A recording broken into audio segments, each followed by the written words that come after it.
Kalau kita bicara tentang apa namanya proyek-proyek atau korupsi, mungkin potensi-potensinya ada di mana aja sih Pak korupsi seperti itu? Korupsi itu meskipun pengawasnya 1000, Hmm. yang penting adalah kejujuran berpikir dan hati dari ya pelaku pembangunan ini. Kalau nggak ada kejujuran, meskipun yang ngawasi 10 tetap hilang. Tetap bisa gitu, Iya. cari gitu ya. Iya. Pak, misalnya ada orang masyarakat itu yang mungkin eh, merasa janggal, merasa apa, mereka larinya kemana Pak? Oh, ini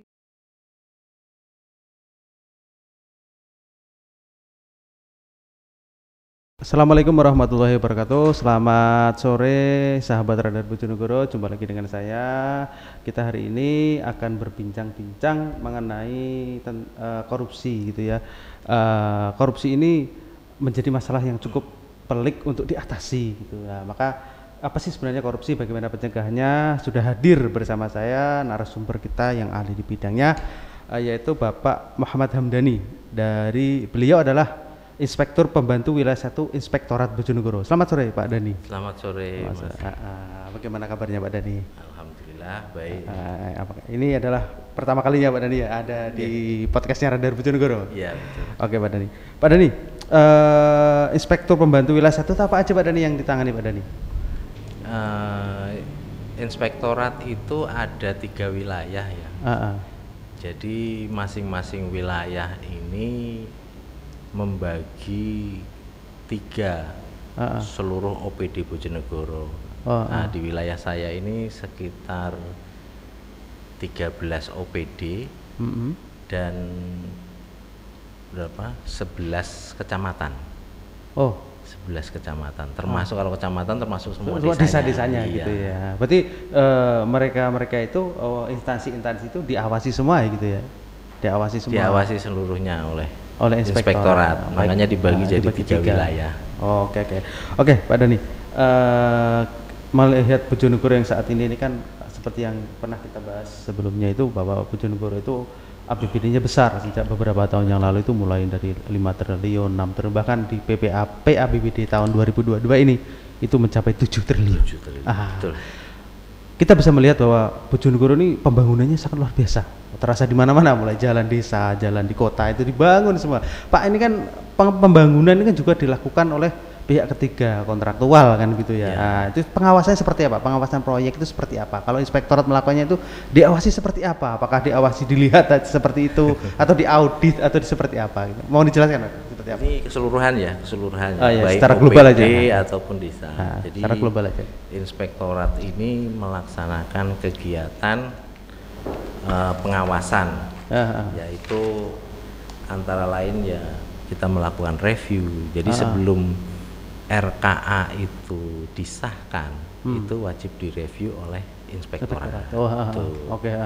Jadi RKA seluruh OPD itu kita review semua dari 3 irban, bahkan kadang-kadang dibantu oleh irban yang 4 ini. Ada irban 4 ini namanya irban khusus.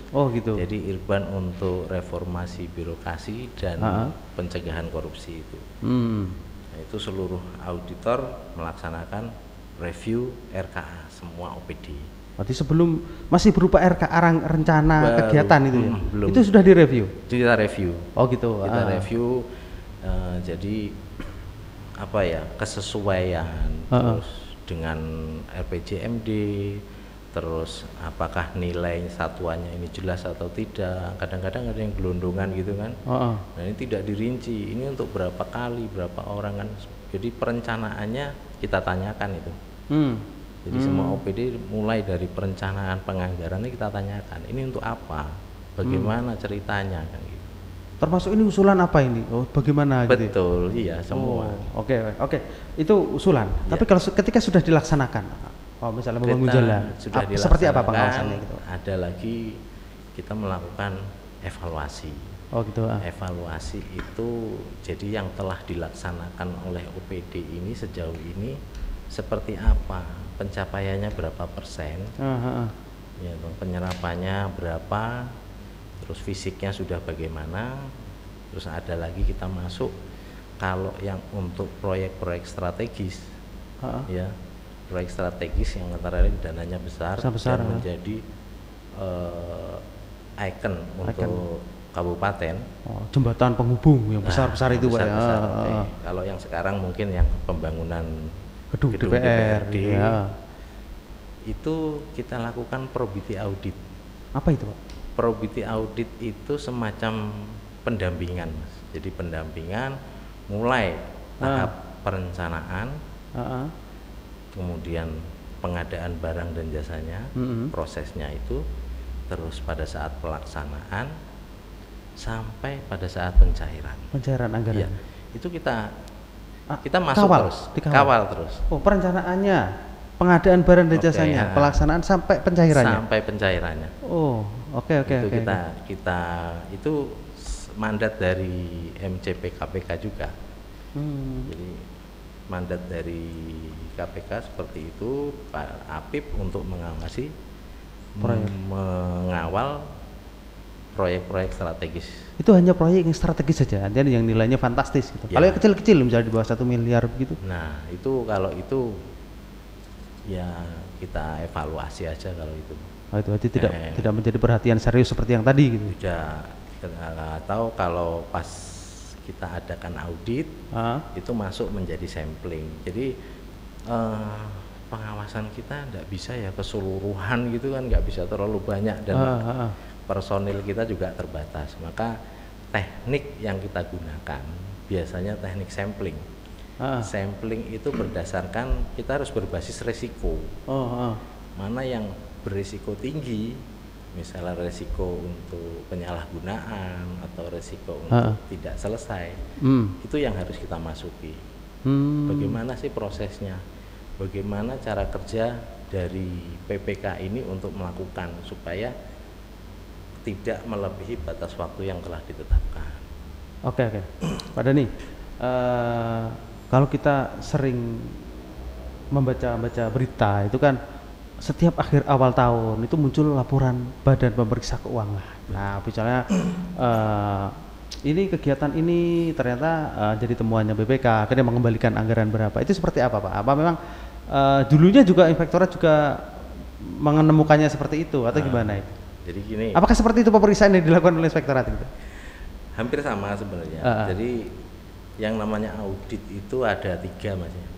Audit itu ada audit keuangan, terus ada itu dilakukan hanya oleh BPK, audit keuangan. Kemudian audit kinerja atau operasional.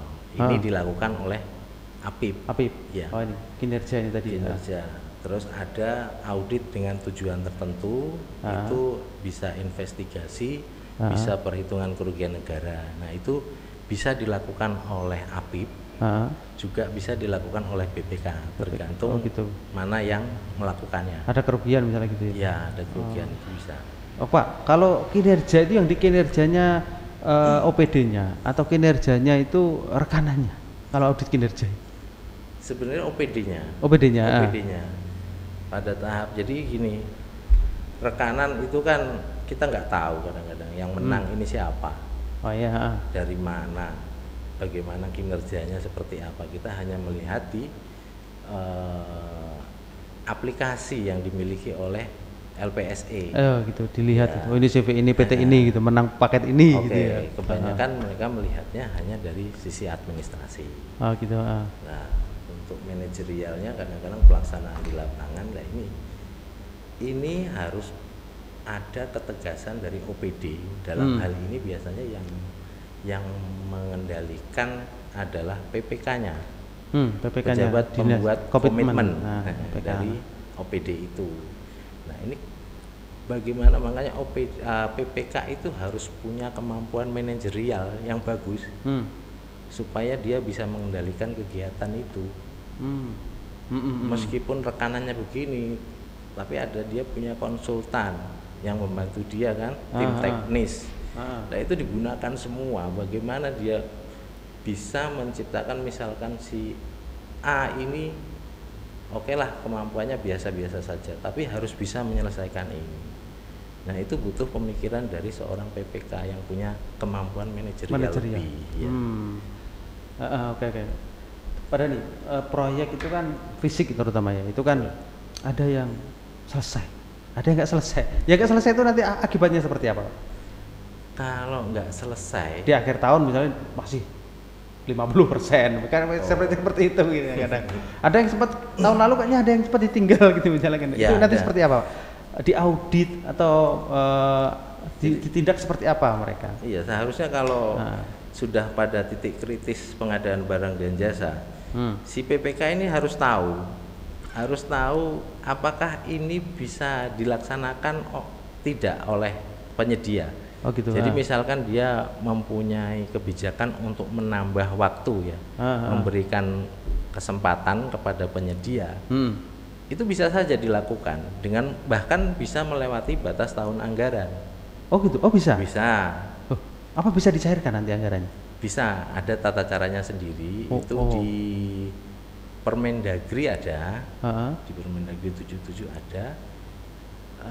Itu jadi bagaimana penyelesaian untuk pekerjaan yang melewati batas tahun anggaran. Jadi gitu. Pada saat cut off tanggal 31 Desember gitu, atau pada saat kontraknya kadang habis di tanggal 25 Desember gitu ya. Nah, itu harus diperiksa dulu, diaudit oleh inspektorat. Berapa yang telah dikerjakan, berapa yang belum dikerjakan. Setelah itu dibayar sesuai yang dikerjakan itu. Nanti yang belum bisa dikerjakan ini kan dikerjakan tahun depan. Dia tetap berjalan, tidak apa-apa. Tetap berjalan, nanti akan dibayar pada APBD tahun anggaran berikutnya. Berarti nggak diputus di tengah jalan, betul nggak? Tidak, karena kalau diputus kadang-kadang malah merugikan negara ya. Gitu? Contohnya jembatan udah hampir jadi nih. Ternyata Desember masih begitu-gitu aja. Akhirnya ditinggal sama rekanannya kan. Yang rugi siapa? Masyarakat juga kan. Jembatannya nggak bisa kepakai. Nah, itu pertimbangannya seperti itu. Pak dengar kok itu juga ada dendanya gitu, denda keterlambatan. Pasti. Nah, itu denda itu diberikan berdasarkan penelitian dari PPK lagi. Makanya fungsi PPK ini sangat penting sekali. Itu dia mengontrol sekali. Iya. Kamu tak berikan waktu segini, tapi kena denda. Atau misalkan karena keadaan kahar ya, bisa saja keadaan kahar itu macam-macam, bukan hanya terbatas bencana alam kahar itu. Nah itu bisa dilaksanakan atau tidak, kena denda atau tidak, itu PPK yang memutuskan. Oh gitu. Oke. Seperti itu. Bukannya denda itu sudah pasti Pak? Kalau kamu lihat tanggal ini berarti kamu denda gitu? Enggak gitu. Lihat kasusnya, kalau kasusnya itu ada keadaan kahar, ya mungkin karena keadaan kahar itu dia tidak kena denda. Tapi kalau kasusnya karena kelalaian dari penyedia, gitu. Tapi tetap bisa dikasih kesempatan, boleh, boleh. Tapi dia kena denda 1 per mil per hari. 1 per mil itu hanya seperti apa sebenarnya Pak? 1 per mil per day kayak gitu Pak? 1 per mil per hari dari sisa pekerjaan yang belum dikerjakan. Berarti hitungannya rupiah ini Pak? Rupiah. Nah itu makanya butuh auditor. Gitu. Berarti nanti auditornya dari inspektorat gitu ya? Dari inspektorat atau dari tim ahlinya mereka, dari tim ahlinya OPD ini kan ada namanya konsultan pengawas. Gitu. Mereka lebih ahli menghitung itu. Konsultan pengawas. Mereka yang bertugas mengawasi itu. Betul. Ya? Berapa barang, meskipun barang misalnya batu bata sudah ada onsite. Jadi material onsite itu tidak kita akui sebagai hasil pekerjaan. Jadi yang kita akui adalah barang terpasang. Berarti material yang sudah di drop di situ meskipun itu tidak diakui Pak ya. Tidak kita akui. Pak, misalnya gini, keterlambatan itu kan kadang ya juga tidak karena mungkin mereka sendiri, tapi karena alam gitu. Misalnya jembatan sungai banjir kayak gitu. Itu seperti itu juga bisa. Bisa. Ya itu namanya keadaan kahar. Kahar itu ya, bencana bisa alam. Bisa juga karena misalkan gini, ngirim barang yang contohnya generator ya. Generator yang besar. Itu pabriknya itu di Jakarta misalkan. Dan barangnya ini impor. Nah ini keterlambatan, misalnya ada kekacauan di mana ya, di laut gitu ya, ada keadaan sesuatu di laut, akibatnya barang ini tidak sampai ke sini, itu juga bisa masuk keadaan kahar. Oh, karena bencana-bencana yang tidak terduga. Yang gitu. penting ada keterangan resmi dan lengkap. Oh, karena disebabkan ini itu. Kalau contohnya ada keadaan banjir aja, nah, itu si PPK juga harus, PPK lagi kan, PPK itu harus meneliti apakah benar, berapa kerusakannya, berapa hari dia bisa melaksanakan. Nah, kesempatan itu hanya diberikan sesuai perhitungan PPK. Ini bisa dikerjakan misalnya 10 hari selesai ini. Nah, itu PPK yang menetapkan itu. Jadi perpanjangannya hanya 10 hari. Lebih dari 10 hari dia mengerjakan, seumpama dikerjakan sampai 30 hari atau 50 hari, sisanya ini wajib dikenakan denda. Oh, berarti ada perpanjangan yang dalam batas waktunya tertentu ya. Batas waktu, kalau memang itu keadaan kahar bukan kesalahan penyedia, kita tidak didenda. Tapi kalau terus sudah dikasih kesempatan molor, kita denda. Harus itu sepermil dari yang belum dikerjakan. Pak Dhani, kalau bicara masalah infrastruktur itu kan ada lihat kejar-kejaran durasi waktu. Betul. Dengan kualitas seperti apa. Kadang itu bulan-bulan November itu kok masih gitu-gitu aja, tiba-tiba Desember selesai. Apa itu pernah dilihat nggak kualitasnya seperti apa gitu? Jangan-jangan ini dikerjakan seperti apa kok udah selesai kan gitu. Makanya pengawasan itu kita laksanakan terus menerus ya, berkesinambungan. Jadi mencegah hal-hal yang seperti itu tadi, kayak di bulan Juli itu kita pertanyakan penyerapannya OPD ini sudah berapa sih? Oh iya, ternyata belanja modalnya masih 0. Kita masuki. Kenapa alasannya? Kenapa kok tidak dilaksanakan? Kenapa kok ini? Alasannya mereka harus menunjukkan dengan bukti yang real, yang relevan, yang bisa diakui. Kalau tanpa bukti ya sudah, nanti kita buat laporan kepada kepala daerah, nanti biar kepala daerah yang menegur. Gitu. Jadi kalau kerjaan ini misalnya proyek 7 miliar gitu, ternyata bulan Juli itu belum dilaksanakan. Nah, ini masalahnya apa kan gitu. Itu kan harus dikejar supaya nanti tidak, ya itu tadi kejar-kejaran tadi. Padahal anggarannya sudah mulai Januari kok belum dikerjakan sampai bulan Juli atau bulan September ini belum dikerjakan. Itu rata-rata apa Pak ya penyebab mungkin apa ya?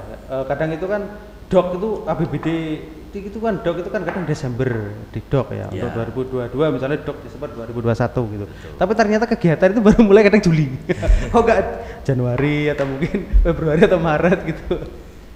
Akhirnya gorong-gorong ini kan baru dimulai kapan itu? Sekitar 2 bulan yang lalu gitu lah. Padahal itu rencananya mungkin sudah sejak 2 tahun-tahun lalu gitu. Ya, mungkin perencanaannya bisa jadi karena perencanaannya kan proses perencanaannya gitu. Biasanya perencanaannya berbarengan pada 1 tahun ini.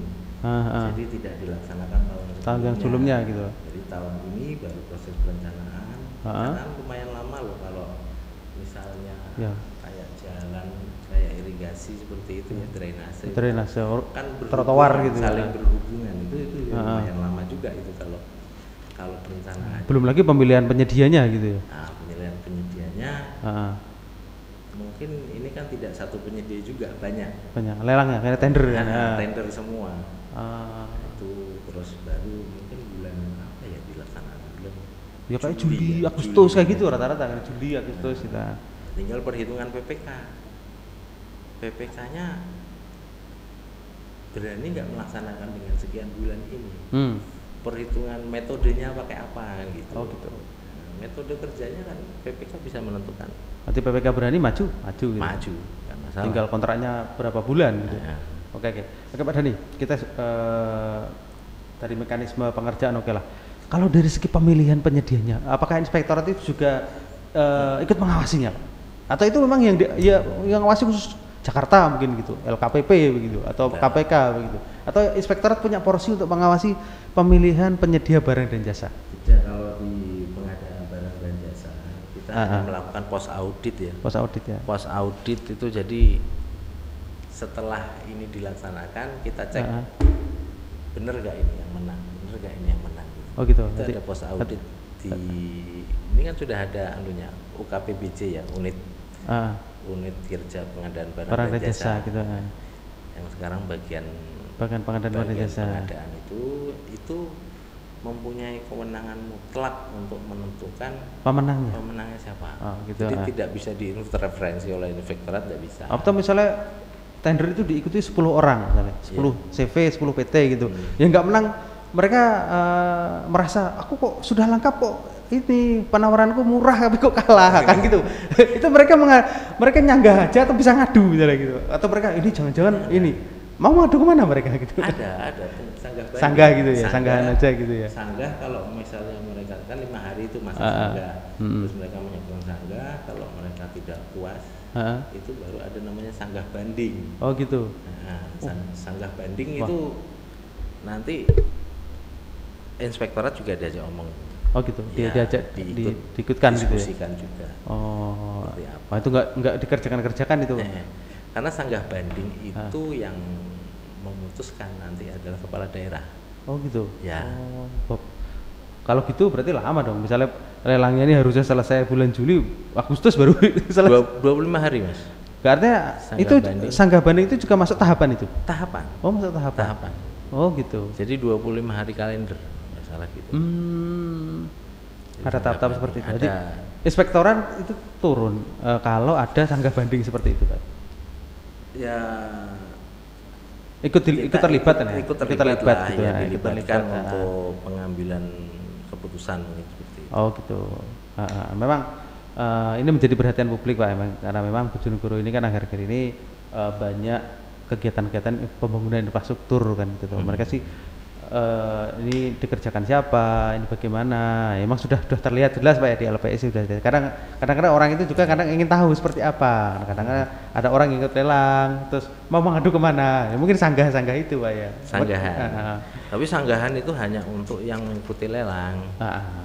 Yang tidak mengikuti lelang kan ada, kalau mau mengadu ada namanya aplikasi lapor atau wadah-wadah lain pelaporan di Kabupaten Bojonegoro ini banyak. Gitu banyak. Bisa, enggak apa-apa di situ. Tetap kita tindak lanjuti. Kita sekarang ini Pak, infrastruktur itu kan tidak hanya di kota, sekarang juga mengarah ke desa. Bahkan desa itu sejak tahun lalu ada namanya bantuan keuangan khusus desa gitu. Nah, itu juga sudah dikerjakan untuk aspal jalan, untuk sanitasi dan apa-apa. Itu pengawasannya seperti apa Pak? Itu akhir-akhir ini kok ramai sekali gitu dibahas di warung kopi, dibahas di berbagai forum dibahas. Itu seperti apa? Mungkin inspektor bisa memberikan pengawasannya seperti apa? Apakah benar ada temuan-temuan seperti yang ramai-ramai diperbincangkan seperti itu? Ini kurang spek, ini kurang spek. Kita benar seperti itu Pak? Iya. Jadi gini, untuk bantuan keuangan khusus itu ya sama seperti OPD ya. RKA-nya kan, kalau OPD RKA-nya kita review. Oh gitu. Kalau ini untuk BKK kita review juga mengenai administrasi pengusulannya. Sebelum terjadi SK Bupati, diusulkan dulu oleh desa. Kita review semua. Review sudah benar, dibantu untuk teknisnya oleh PU. Kalau masalah bangunan oleh PU Cipta Karya, kalau masalah jalan jembatan oleh PU Bina Marga dan Penataan Ruang. Oh gitu, teknisnya gitu. Teknisnya seperti itu. Baru setelah ini sudah disepakati semua, bisa dilanjutkan untuk pengusulan SK Bupati, dimasukkan dalam SK Bupati, dan berapa nilainya itu bisa berubah-ubah nilainya. Tergantung pengajuan, ternyata dicek oleh PU Cipta Karya, biayanya nggak segini, harusnya sekian. Bisa. Kadang ngusulkan 6 miliar gitu, ternyata cuma 500 juta. Iya. Ya dicek lapangan juga sama PU Cipta Karya, PU Bina Marga gitu. Oke, ini pengawasannya seperti apa Pak? Pengawasan kita kan sudah berjalan, sudah ada 50%, bahkan ada yang selesai. Pengawasannya seperti apa? Ini sebenarnya kalau bantuan keuangan khusus desa ini kan masuk dalam APBDes. Kalau di Permendagri 20 2021 tentang keuangan desa, pengelolaan keuangan desa, pengawasan pada desa itu dilakukan oleh yang pertama camat. Camat dulu. Camat. BPD ya. BPD baru APIP, Inspektorat. Oh, berarti camat itu ada di urutan pertama ya? Iya, Pak. Oh. Nah, ini semua lembaga ini wajib mengawasi sebenarnya. Jadi punya tugas untuk mengawasi. Contohnya dari camat itu dia harus tahu penggunaan, misalkan desa ini dapat sekian, terus menyerap sekian. Dia juga harus membina, ini SPJ-nya kemana, dikerjakan untuk apa. Dia harus monitoring ke desa-desa itu, evaluasi. Oh. Termasuk BPD-nya juga. BPD itu apa? Badan Permusyawaratan Desa ya. Itu sebagai pengawas kalau di situ. Nah, kalau ada laporan, APIP masuk. Artinya ada aduan, ada aduan, laporan itu. Bahkan aduan itu nggak langsung ke Pemda ya, kadang-kadang langsung ke kepolisian atau ke kejaksaan. Nanti kepolisian kejaksaan berkoordinasi dengan APIP. APIP itu inspektorat ini, Pak? Inspektorat ini kalau di Bojonegoro. Nah, itu kita yang mengaudit. Kita audit, benar nggak terjadi seperti itu kan gitu. Jadi kita hitung juga, Nah, kalau yang masalah banyak kekurangan di desa, sebenarnya gini, kekurangannya di desa itu sebenarnya cara pengelolaan keuangan di desa yang kurang memadai, kurang bagus ya. Jadi ini harus banyak pembinaan dari pihak Pemda itu. PMD kita punya PMD ya, pemberdayaan masyarakat desa. Nah, itu harus membina tentang keuangan desa ini seperti apa. Jangan sampai banyak contoh kan uang desa itu dikuasai hanya oleh lurah gitu kan gitu. Gitu. Nah, itu banyak menjadi diketahui publik mungkin. Makanya itu sebenarnya tidak seperti itu. Harusnya tetap uang itu di rekening, keluar harus mengetahui lurah, bendahara dan timlak untuk apa gitu. Nah, nanti setelah cair SPJ-nya mana kan gitu. Baru terus begitu terus itu nanti akan tertib sendiri. Sebenarnya sudah diatur seperti itu, sesederhana itu gitu loh. Terus auditnya seperti apa dari inspektor? Pengawasannya mungkin seperti apa? Kalau di inspektorat ini ya kita pelaporan itu ya apa yang dilaporkan itu yang kita cek ya. Kita cek terus penyebabnya apa, mesti kita sebab akibat, terus baru kita keluar rekomendasi. Tapi kalau sudah masuk pada perhitungan kerugian negara, kita tidak mengeluarkan rekomendasi. Itu BPK gitu ya? Perhitungan keuangan negara kan masuk dalam audit tujuan tertentu ya. Oh gitu. Nah, kita bisa melakukan itu. Nah, itu hanya bentuk kerugian negara sekian dilakukan oleh si A gitu aja. Cuma itu, tidak ada rekomendasi karena bentuk audit kerugian negara ini tidak kita berikan ke siapa-siapa, hanya pada aparat penegak hukum yang meminta bantuan untuk perhitungan kerugian negara. Setelah itu apa, Pak? Ketika diaudit ternyata ada kerugian negara, gitu. Apa yang di rekomendasi seperti apa? Nah, kalau pada audit biasa ya, maksudnya audit kinerja seperti itu, kita rekomendasikan karena tindak pidana korupsi ini kan masuk delik material ya, bukan formil. Jadi kalau formil kan penganggarannya salah aja sudah bisa jadi korupsi lah. Kalau ini delik material, kalau ada kerugian negara itu bisa dinamakan tindak pidana korupsi. Maka satu-satunya rekomendasi yang kita berikan adalah mengembalikan itu ke kas negara, kas daerah atau kas negara atau kas desa. Ini tergantung dari kegiatannya bersumber dari mana, dan aturannya masuk ke desa, atau kalau BKK sekarang kan masuknya ke kas daerah. Rekomendasinya hanya itu, Pak, dikembalikan, nggak sampai ke pidana gitu ya?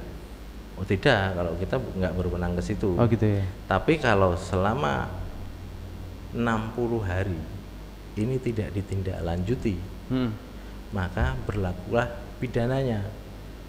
Aparat penegak hukum bisa menindaklanjuti rekomendasi dari kita, dari APIP.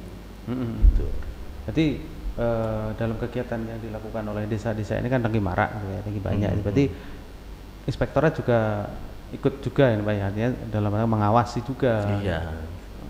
Tapi sempat terbit rekomendasi seperti apa? Ada sempat temuan gitu Pak?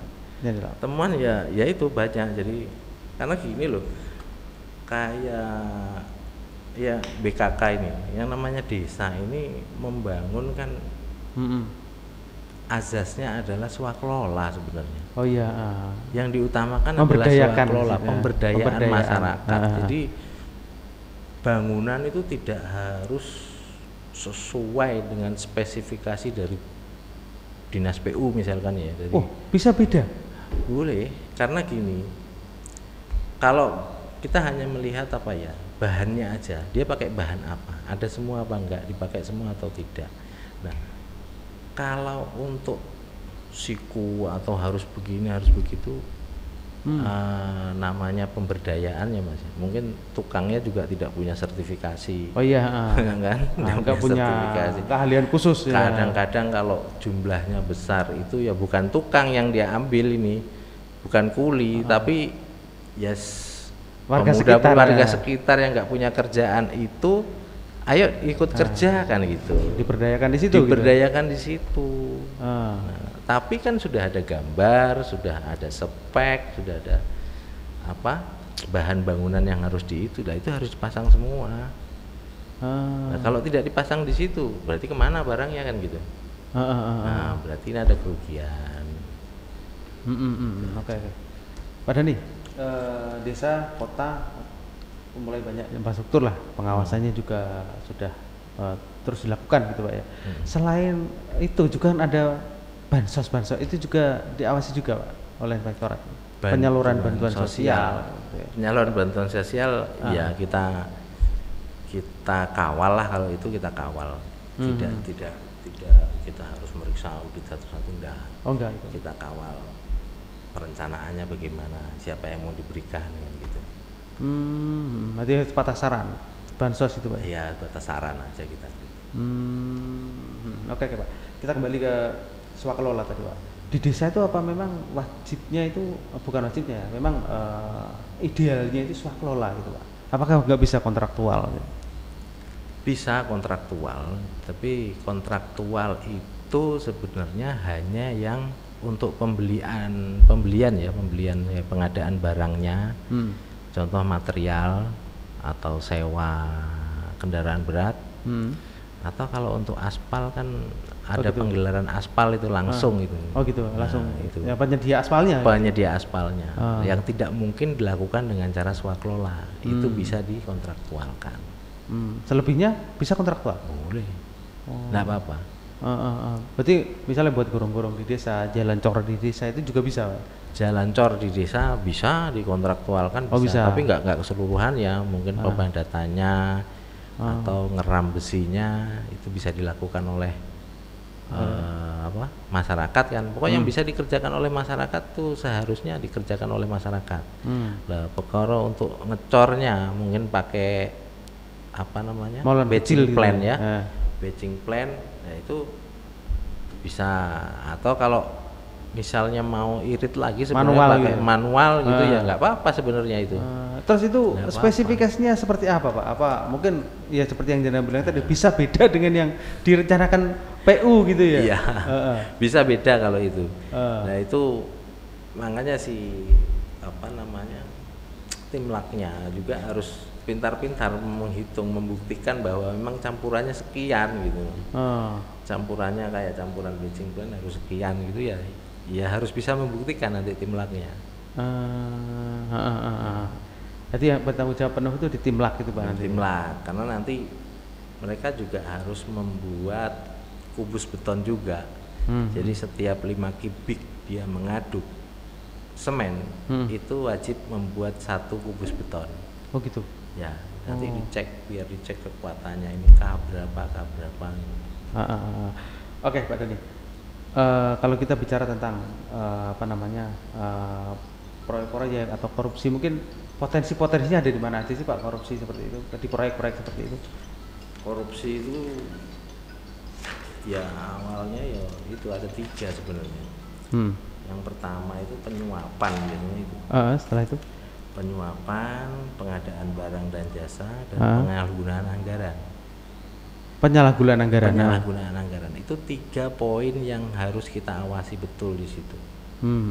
Jadi memang gimana ya, korupsi itu meskipun pengawasnya 1000, yang penting adalah kejujuran berpikir dan hati dari pelaku apa ya, ya pelaku pembangunan ini, pelaku pengadaan barang dan jasa. Jadi masing-masing individunya harus punya kejujuran dulu. Kalau nggak ada kejujuran, meskipun yang ngawasi 10 tetap hilang. Tetap bisa gitu, cari gitu ya. Iya, itu yang paling penting. Tapi Bang, di setiap saat memang ada kesempatan gitu Pak ya? Sangat banyak kesempatan, dan kita juga tidak bisa mengawasi terus kan. Makanya banyak pengawas dari masyarakat kayak lembaga swadaya masyarakat atau wartawan itu ya ikut mengawasi juga, ya nggak apa-apa juga itu. Pak, misalnya ada orang masyarakat itu yang mungkin merasa janggal, merasa apa, mereka larinya kemana Pak? Oh, ini bangunan ini kok begini ya, harusnya kan kok kurang bagus seperti ini ya, mereka larinya kemana Pak? Ke APIP atau ke AP atau kemana sebenarnya, yang seperti apa kita? Kadang-kadang kan langsung lari ke APH, bikin laporan gitu. Nggak apa-apa, kemana-mana bisa. Jadi kalau corongnya untuk melaporkan itu banyak Mas. Jadi ada, kalau di kita ada aplikasi lapor ya. Aplikasi lapor itu langsung ke Biro Kepresidenan kalau nggak salah. Situ nanti baru turun ke kita dan wajib ditindaklanjuti dari aplikasi lapor, atau dari sosial media itu bisa. Oh bisa Pak ya? Bisa. Jadi Bojonegoro juga punya apa ya, kayak tempat pengaduan itu. Tempat pengaduan. Nah, itu bisa, pokoknya tetap pengaduan tetap ditindaklanjuti. Berarti setelah mengadu dari mungkin dari platform itu tadi Pak ya. Iya. Nanti APIP juga apa langsung bisa datang ke APIP gitu Pak? Boleh, nggak ada masalah gitu ya. Kita buat kronologinya seperti apa, bisa nanti dengan gitu. Irban 4 ya, pencegahan korupsi. Oh gitu, mengadunya langsung gitu Pak? Enggak lewat surat gitu ya? Enggak? Langsung bisa, lewat surat bisa, nggak gitu. apa-apa. Kita membuka semua akses pengaduan, nggak masalah. Ya. Oke Pak Dhani, terima kasih banyak bincang-bincangnya hari ini. Cukup banyak memberikan informasi sepertinya tentang berbagai macam kegiatan infrastruktur di Bojonegoro, celah-celah korupsinya seperti apa, itu sebenarnya sangat membantu, sangat informatif sepertinya. Demikian sahabat radar Bojonegoro, bincang-bincang kita hari ini dengan Bapak Muhammad Hamdani. Semoga apa yang kita bicarakan tadi bisa memberikan berbagai referensi dan informasi untuk para sahabat semuanya. Demikian saya akhiri, wabillahi taufiq wal hidayah. Assalamualaikum warahmatullahi wabarakatuh.